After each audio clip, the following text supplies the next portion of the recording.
Hello everyone, my name is Dr. Danny, and today I will be reviewing the brand new game Anime Saga. Now, I was not planning to play this at all until I saw every single one of my friends playing it over the weekend. So we will be checking it out today, comparing the pros and cons of the game, and giving it a final rating. Before we get started, please make sure to like and subscribe, as I put hours of time into my videos, playing and editing them, and it helps out a lot towards my goal of 1,000 subscribers by the end of the year. Without further ado, let's get right into the first section of the video, which is going to be quality. Now, moving in strong with the quality of the characters, abilities, maps, and anything really physical in the game, I was highly impressed. The effects of everything in the game looked very well made and polished to a degree where it's pretty enjoyable and satisfying to use moves. I didn't feel very clunky in any part of the playing experience when I'm using any moves. It all felt kind of fluid, except for Usopp, which I was forced to use for a couple of hours as I couldn't pull a legendary, which you can see me using on screen right now. He wasn't really a bad unit, but you know, some of his moves felt a little bit stiff. The maps itself were pretty well made, and I actually enjoyed the aesthetic they made around them. It just felt kind of repetitive being on the same map for 5 levels, which could take upwards of 10 minutes each level. So for a game that's brand new,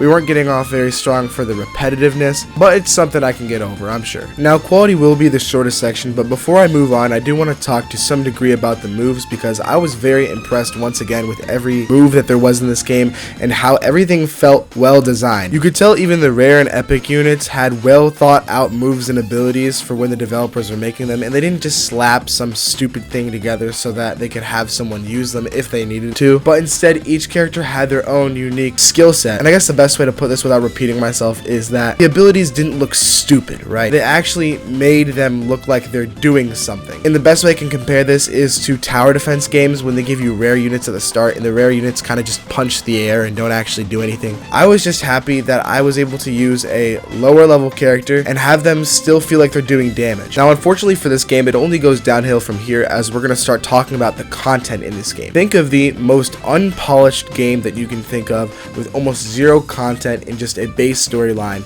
and then multiply that by 10, and that's what you're going to get of this game on release. I was so overwhelmingly disappointed with the amount of content in this game. I was so ready to be doing different types of missions, getting super crazy units, just to find out the best type of units you can get is unlocked at level 10, which is roughly 3 hours into the game. They give you story mode, infinite, and raids, and I think that's about it. There might be a couple other things that I haven't explored. I was just extremely bored with the game by then and never really completed anything else. I was just so upset that they had only this to offer, and the only thing I could play off rip was the story mode until I played at least 2 to 3 hours of the game. Now, obviously, like any gacha game, there's evolutions, traits, and stat rerolls, but that just feels like busy work at some point, and again, the repetition just makes it not fun at all. After I get over the effects, it feels like I'm just eating a nothing sandwich for hours on end. Now, this game could be more fun with friends, but unfortunately, I don't have any of those. Just kidding, of course. Your boy has a maxed out 101 charisma slot in real life, but my friends already played this game before due to me being sick and I was in bed when they were playing it, so I did have to grind all by myself for the first time. And I gotta tell you, I would rather scoop my eyeballs out with an ice cream scooper than do this again. It truly was that boring and aggravating. Not to mention that the bosses were the most boring and bland thing I've ever played in any game ever. At first, when you're fighting a boss, you're like, oh wow, this actually seems like it could be strong, just to realize it cycles through the same 3 moves over and over again. Now, I don't mean it only uses 3 moves, I mean literally the exact same pattern is used. They use one move,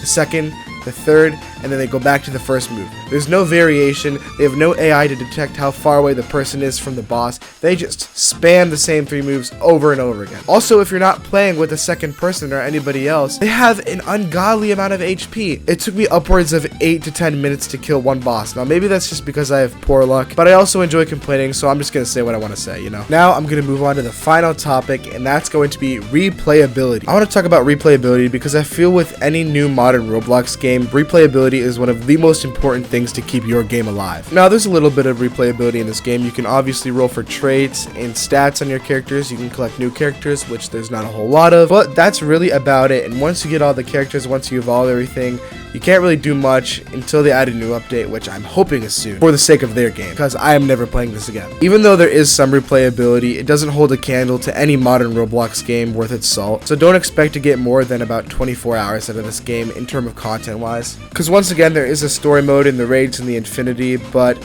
they're all comparable to Chinese water drop torture in the sense that I would rather get tortured by the Chinese than play this again. So just keep that in mind. Now, moving on to the final verdict of what I'm rating this game, what you guys have watched this entire video for. And my rating is rip my eyeballs out of 10. You heard that right, folks. I would rather rip my eyeballs out than play this game once again. Now, to give it a legitimate rating, I would actually give it a 3 to 4 out of 10 because it does have impressive effects and it's well polished, I guess. But I really don't ever want to open this game again or have. So I would avoid it. But if you enjoy repetitive games and if you like any sort of anime and that's just your kind of thing, then go ahead and play it. I'm not stopping you. But it does get very old after a couple of minutes. Well, thank you guys again for watching my video all the way through. I really do appreciate it more than you guys know, as I put hours upon hours into my videos, whether I like it or not, because I know the end result is always something that's better than the suffering of playing bad games like this. So once again, please like and subscribe so I can get more videos like this out to you guys, and I will see y'all in the next one.